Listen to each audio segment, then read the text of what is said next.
Guys already আমি কেরালা আসলাম। Already Kerala এসে আমার যে একটা বন্ধু মানুষ আছে এখন পাপড় খাইতেছে কলিকাতার, সে বলল যে চলো সমুদ্রের পাড়ে ঘুরে আসি। অলরেডি গাইস আমি সমুদ্রের পাড়ে চলে আসলাম।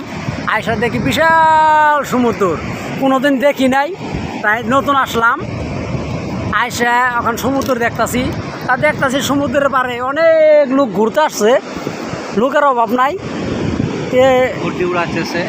পানিটা ভয়ঙ্কর, বিশাল ঢেউ আসে, দেখতেও ডর করে।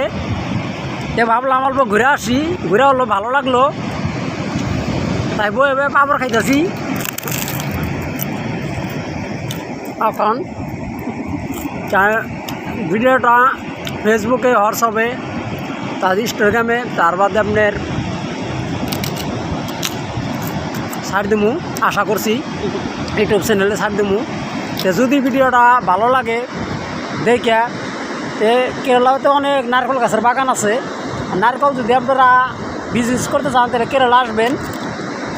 নারকেলের দাম একদম কম, আপনি যদি পাবেন যে না আমি কুড়িয়ে নিব, তাও একটা নিয়ে যেতে পারবেন, এত নারকেল। খুব ভালো লাগছে আইসা, পরিবেশও ভালো।